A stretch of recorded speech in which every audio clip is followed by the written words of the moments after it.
so weird while taking this class.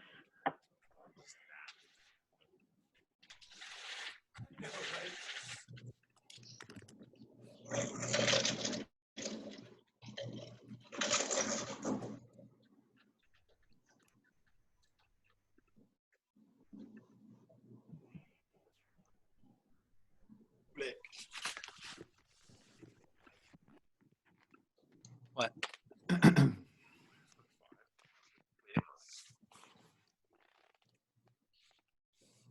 Yo, unboxing video.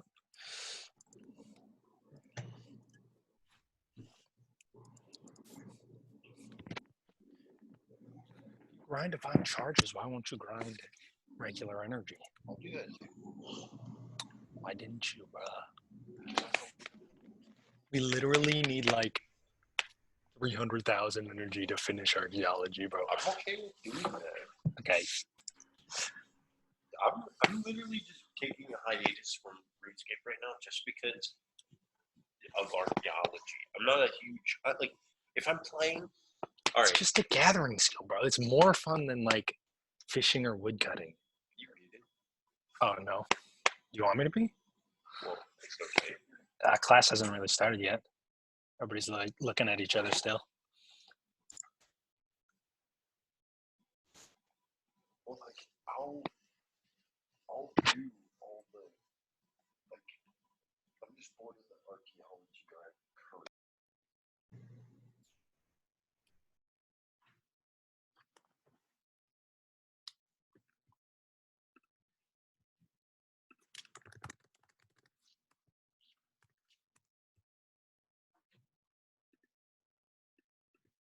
All right, looks like it's 1 o'clock. We're down a lot of people here. What do we have? 3. No, now the people are coming in. Okay.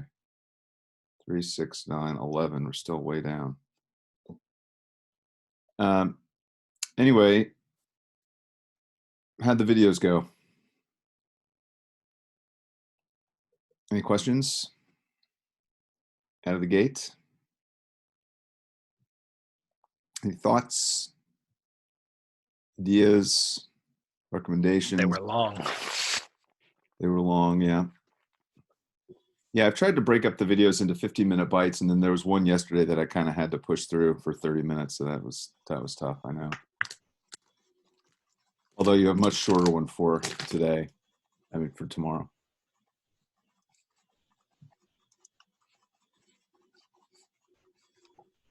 So the rough draft of our essay, it's due at 9 a.m., right? Yeah. Tomorrow? Yeah. Okay. Are we going to get feedback before submitting the final draft? Yes and no. I'm not going to do a sort of the same sort of level of analysis and editing that I would if it was, say, a W1 class. But I will. So I'm not going to focus so much on how you've written it, but I will give you some feedback as to whether or not I think you're on the right track in terms of framing the ideas. And I'll do that very, very quickly.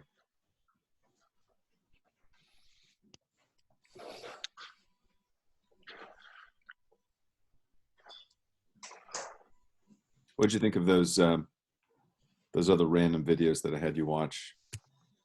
Were they at all helpful or no?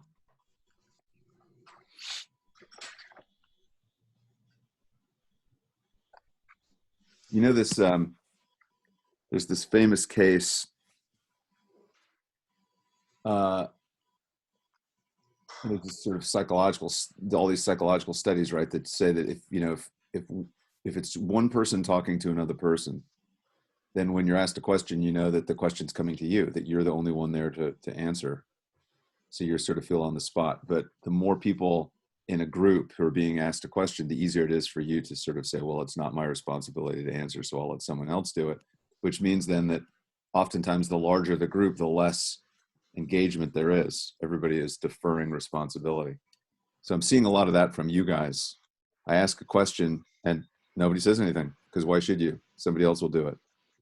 So, but for me, what I'm doing is I'm looking at each one of you individually on your screen, and you're just staring at me blankly. And it's, I don't know. I would hope that you guys would be a little more engaged. I mean, But- I just don't want to talk over people. Like, you know, 3 people all come in and start talking at once, and it's like, wait, who said what? So far, there hasn't been any risk of that. No one's talking. Yeah, well, I Anyway. liked the Ari Tipster video. I thought that dude was very interesting. He was coming at it from like a non-scientific perspective, and that was like different than the perspective you gave us. He was coming at it from like a very practical, real world use. Right. Yeah. The other two, I think, were a little dicier.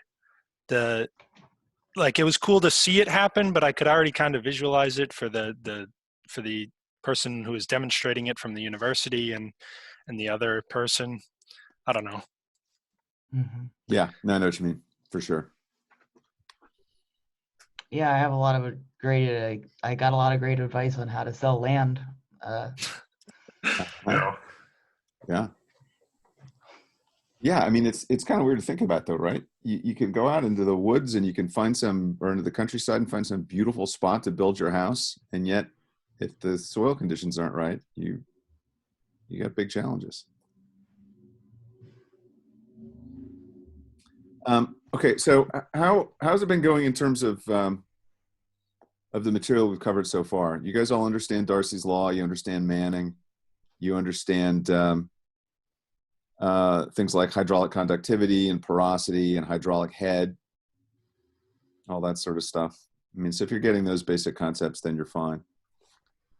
One of the things that, and I explained this in the video that I've recorded, videos that I've recorded for you guys to watch later today for tomorrow, is one of the things that that Darcy's Law does is it does a really good job of explaining the flow through porous media, meaning porous media, that's a term that it's a sort of a generic term for the matrix of an aquifer, right? So you've got the little sand grains or the little limestone grains, whatever, and the water flows through the pores. And it flows really slowly and therefore behaves very uniformly. And Darcy's Law does a good job of describing that. In reality, though, the situation is much more complicated. And you guys have all seen this sort of thing before, right? Well, maybe you haven't. I don't know how many rocks you've looked at, but rocks often have cracks in them, faults, fractures, joints, that sort of thing. And so whenever you have one of those, as you'll learn about in these next videos, the ability of Darcy's Law to sort of quantify how easily water flows through those rocks gets blown up. And it gets blown up because water flows so much easier and more efficiently through fractures than it does through the matrix. And you guys know the answer to that, but I'll just put you on the spot one more time. Why is it that water would flow so much easier through the fracture than through the matrix? It's a clear pathway. It's just a straight thing. It can kind of, well, not necessarily straight, but it easily go through it with smooth sides. Okay, so it's a straight shot. So water's able to move from A to B through the straightest possible direction, right? Whereas if it's flowing through the matrix, it's got to wind its way through the pores, which is much more circuitous. And what else?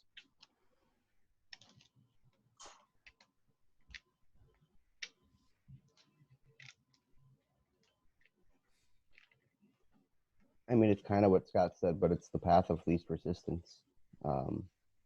In a lot of ways, there's a lot easier of a time just flowing that way. But why? I want to say it's just partially due to just like having a bigger space to go through. It's not as broken up as the other stuff would be, but I don't know. I'm kind of forgetting the reasoning. You're on the right track. What does the size of the opening have to do with it?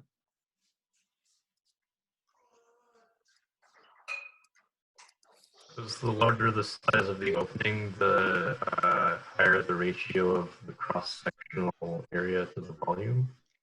To the wetted perimeter. Yeah.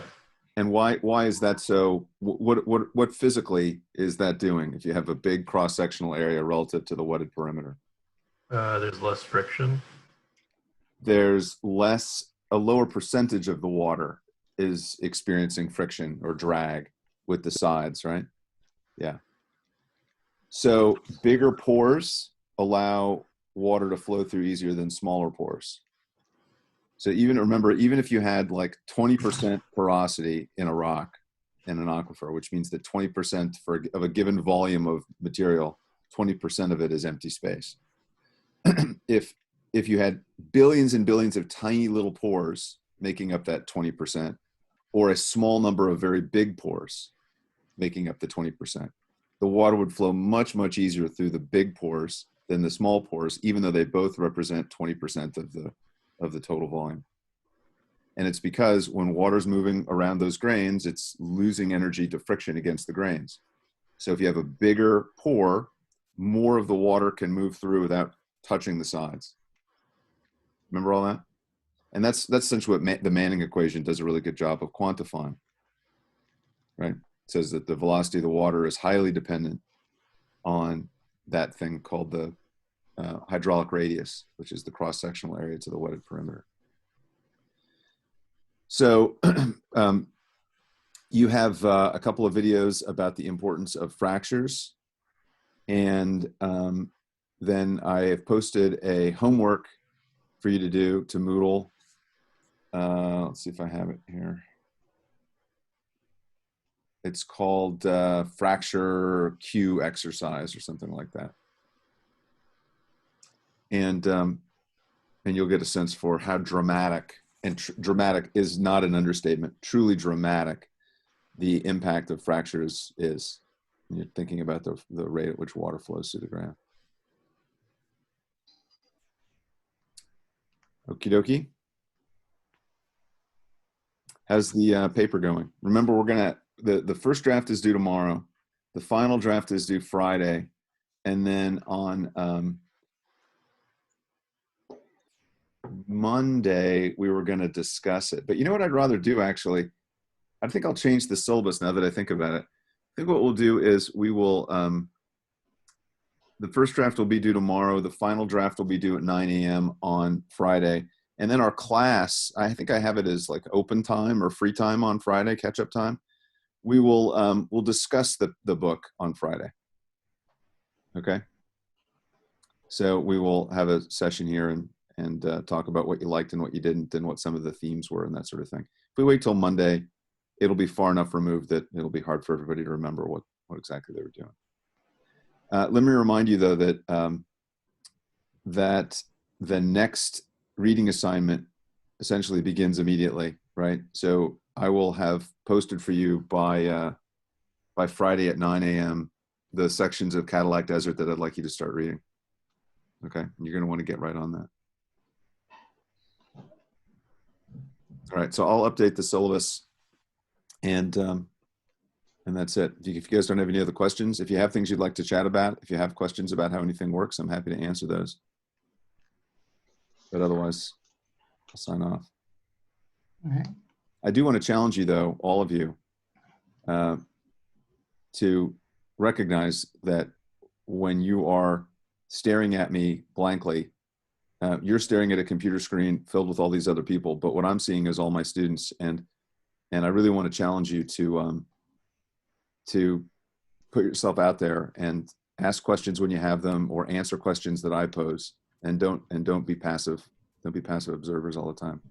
It doesn't reflect on your ability to understand this stuff. It doesn't reflect on on how hard you're working outside of class, but it does enrich the class. It does enrich the experience for all of us if we have some sort of give and take and back and forth. And 80% of you or 75% of you generally don't say much. So not just for this class, in general, you should always be willing to put yourself out a little bit. All right. Well, have a good day. Stay warm, stay healthy. And the next videos and the homework are posted, so you can get right on it.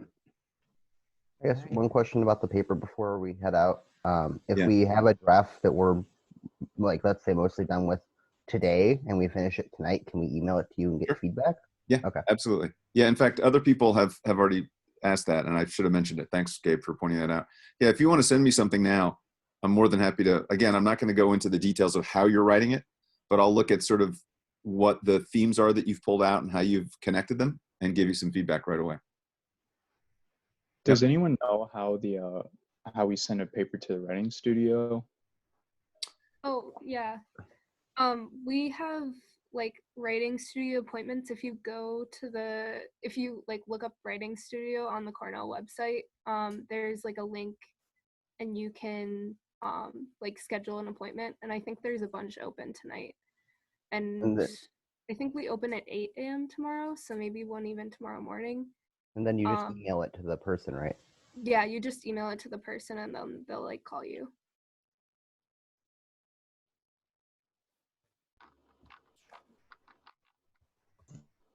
So are we submitting these papers on Moodle or are we Yeah. emailing? You're emailing them to me. Yeah, and you can do it as Google Docs or as a Word file, but please don't send it as a PDF because then I can't. It's harder for me to deal with it, to write on it.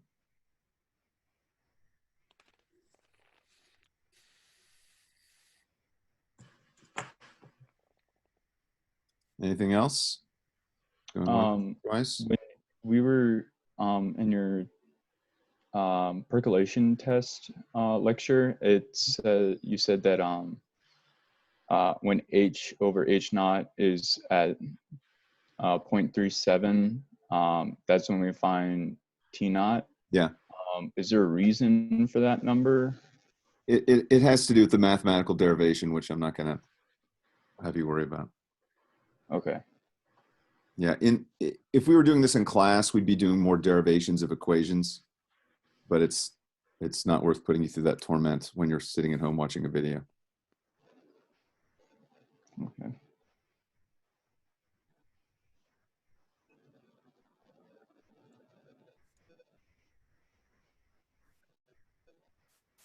Also, when you are asking for like the similarity in government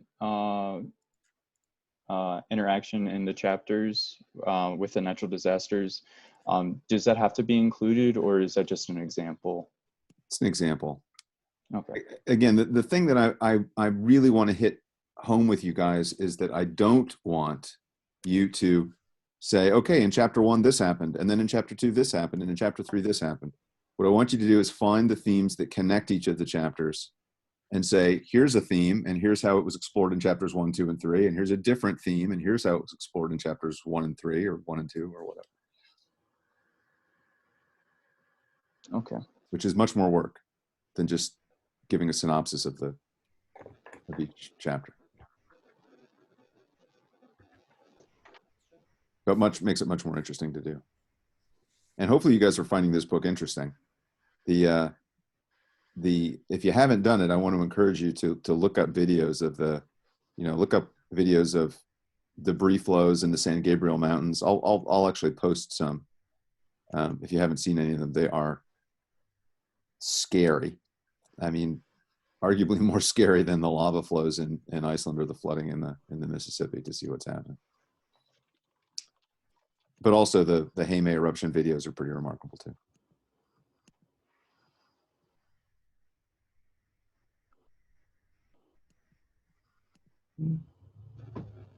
Okay. Okay. So email me papers if you have, or email me questions if you have them, and otherwise I'll let you go. Okay. Take care. See you tomorrow. And we're Bye. back at 2 o'clock tomorrow. Today was the only day that we're doing it at 1. Okay. I'll see you. All right. Okay. Bye.